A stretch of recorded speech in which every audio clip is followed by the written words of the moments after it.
কি অনিন্দর খাবারটা তুমি খেয়ে নিলে? তুমি জানো না এখন অফিস যাবে? আমি ভাবলাম আমাকে, পেটে আলসার আছে তো, সকাল থেকে খাইনি, যদি আবার যন্ত্রণা বাড়ে তাই। আমার তো মনে হয় তোমার পেটে ক্যান্সার আছে। কি জ্বালাতনে পড়েছে, সকাল হতে না হতে গোষ্ঠী শুদ্ধ লোকের শুধু খাবার জোগাড় করো। হ্যাঁ গো শুনছো, তুমি আজ অফিসেই খেয়ে নিও। না ও খাক, আমি উঠছি, তুই ওকে ব্যবস্থা করে দে। আর দরদ দেখাতে হবে না। এই পিন্ডি ফেলে যাচ্ছ কার জন্য? অনিন্দ কি তোমার এঁটো খাবার খেয়ে অফিসে যাবে? দয়া করে গিলে আমাকে উদ্ধার করো। খুদের সংসার হয়েছে, রোজগারের লোকে ভাত পায় না, যত সব অকর্মা ঢেকি দিন রাত ভাতের হাড়িতে মুখ ঢুকে বসে থাকবে। কবে যে সব থেকে মুক্তি পাবো জানি না। আমি তোদের এত বড় হয়ে গেছি দিদি। ওসব নাকে কান্না মার কাছে গিয়ে কাঁদো।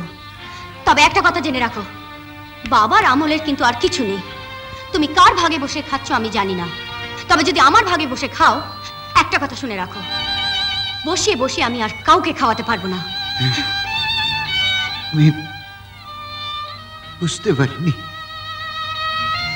আমি তোদের সবাইকে আপন ভেবেছিলাম। ছেলেটা মারা যাবার পর তোরা যে একে একে সরে গেছিস আমি বুঝতে পারিনি। তুই ভাবিস না, তোদের অন্ন ধ্বংস করার আগে আমি চলে যাচ্ছি। যাই দিদি।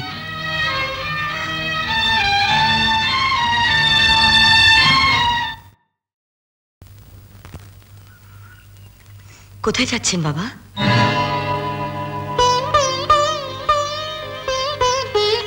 একটা অকেজ নিষ্কর্মা লোকের যাওয়ার কি কোনো ঠিকানা থাকে বৌমা? যেদিকে দু চোখ যায় চলে যাব। নিজের সংসার ছেড়ে চলে যাবেন? এ সংসার তোমার ছেলে মেয়েদের, তোমার সন্তানদের, তারা আমার কেউ নয়। ওরা আমার সন্তান নয় বাবা, ওরা আজকের সন্তান।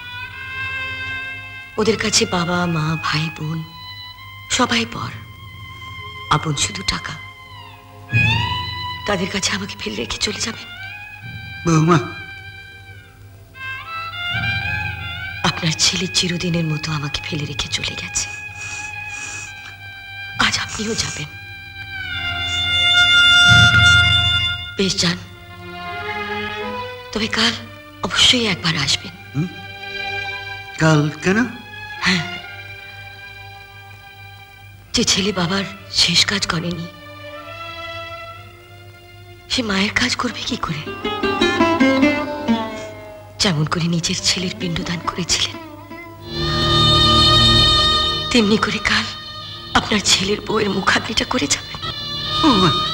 বলুন বাবা, তবুও চলে যাবেন? না, আমি যাব না, আমি যাব না। তবে বিনা পরিশ্রমে আমি আর এর সংসারের অন্ন ধ্বংস করব না।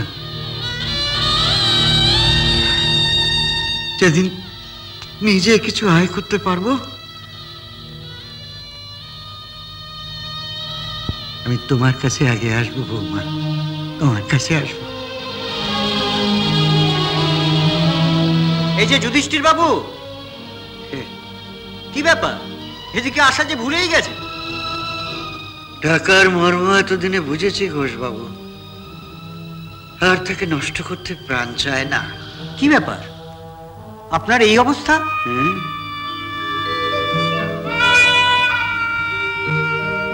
নিজের স্বার্থের জন্যে ছেলেটাকে লেখাপড়া না শিখিয়ে ঢুকিয়ে দিলাম কারখানায়।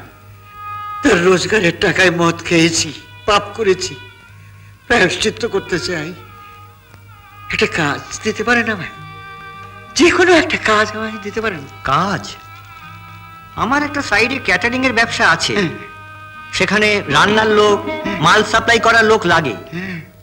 কিন্তু এই বয়সে আপনি কি পারবেন? পারবো, আমি পারবো।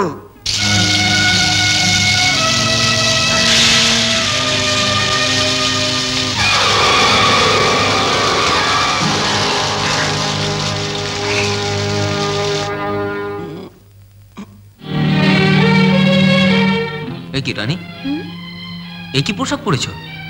কেন, ক্ষতিটা কি? সেটা বোঝার মতো ক্ষমতা থাকলে প্রশ্ন করতে না। এরকম একটা পোশাক পরে রাস্তায় বেরোতে তোমার লজ্জা করবে না? আদিকালের বদ্যিবুড়ার মতো কথা বলো না তো। স্মার্ট অনিন্দ, আমরা ঠাকুমার ঝুলির থেকে টপকে পড়িনি। আমরা আজকালকার মেয়ে, এটাই আমাদের পোশাক।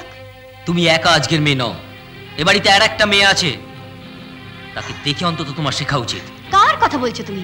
মেরি হো ফ্যাশনের কি বোঝে?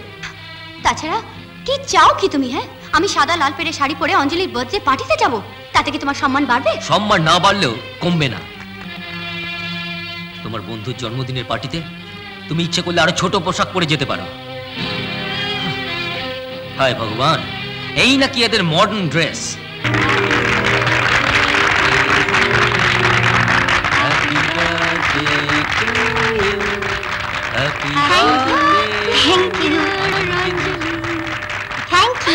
Thank you ladies and gentleman.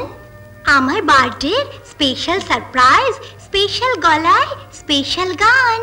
My friends Rani, give her a big hand. না, আমি গাইবো না অঞ্জলি, প্লিজ। কামন রানী, তুই তো রেগুলার গানে ক্লাস করতিস, কামন সিঙ্গিং। আরে সে তো রবীন্দ্রসঙ্গীত। তাতে কি আছে, তাই গানা। মাথা খারাপ, এই পোশাকে আবার রবীন্দ্রসঙ্গীত? তাহলে modern song. Right, tonight's special is a song from রানী।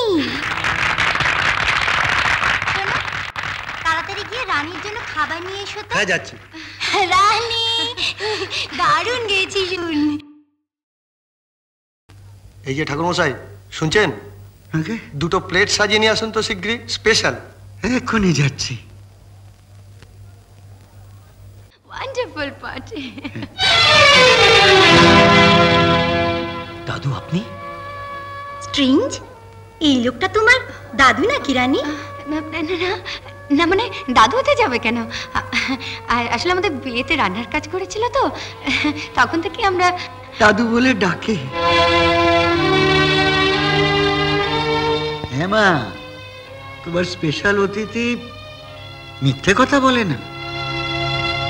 এত বড় লোকের বাড়ির মেয়ে, এত ভদ্র সভ্য সাজ পোশাক, কি মিথ্যে কথা বলতে পারে? ওদের বাড়িতে গোটা 11 কুকুর ছিল, আমি 12 নম্বর। এইভাবে ফ্যামিলির নাম ডুবিয়ে আসতে তোমার লজ্জা করলো না? পরের বাড়িতে চাকরের কাজ করার আগে তোমার ভাবা উচিত ছিল তুমি এই সংসারে কে। কেউ না, কেউ না, ফ্যামিলি দেখাচ্ছে। ফ্যামিলি, এটা একটা ফ্যামিলি, এটা তো একটা হোটেল, চশমখোরের হোটেল। আমি বোর্ডার, টাকা দিতে পারিনি, ভাতের থালা টেনে নিয়ে আমায় ঘাড় ধাক্কা দেওয়া হয়েছে। এই দেখ, যা করেছি আমি বেশ করেছি, শালা আমি আবার। শুনছো দাদা, বুড়ার কথা শুনছো? আমাদেরই বান্ধবীর বাড়িতে রান্নার কাজ করে আমাদের সকলের মান সম্মান ধুলে মিশিয়ে দিয়ে আমাদেরই অপমান করছে। তোর পাবি না। এই দেখ, নিজের রোজগারের টাকা। ঠিক বলেছে। দাদুকে যখন ঘাড় ধরে খাবারের টেবিল থেকে তুলে দেওয়া হয়, তাতে দাদুর অপমান হয় না। অথচ সে যদি নিজে খেটে রোজগার করে নিজেই নিজের খাবারের টাকা জোগাড় করে, তখন অপমানে তোমাদের মাথা মাটিতে মিশে যায়। এই, তুই কোনো কথা বলবি না অনিন্দ। এটা কিন্তু আমাদের ফ্যামিলি ম্যাটার। আমাদের মান সম্মান আমরাই বুঝবো। একটা ওল্ড হ্যাগার্ডের জন্য আমরা লোকের কাছে ছোট হতে পারবো না। এই সামান্য কথাটুকু যদি বুঝতে না পারে, তাহলে এই বুড়োটা এই বাড়ি থেকে স্বচ্ছন্দে চলে যেতে পারে। রাজা, কার বাড়ি থেকে কাকে চলে যেতে বলছিস? শুনেছো মা, এই বুড়োটা কি করেছে? এরপর তো লোকে আমাদের মুখে থুতু দেবে। থুতু দেবে কেন? ঘরের মেয়ে হয়ে যে হাটের মধ্যে নিচে আসে, সমর্থ ছেলে হয়ে যে দাদুকে খেতে দিয়ে পয়সা চায়, বাবার জন্মদাতাকে দাদু না বলে বুড়ো বলে ডাকে, তাদের মুখে থুতু দেবে কেন? নর্দমার কাদা মাখিয়ে দেওয়া উচিত।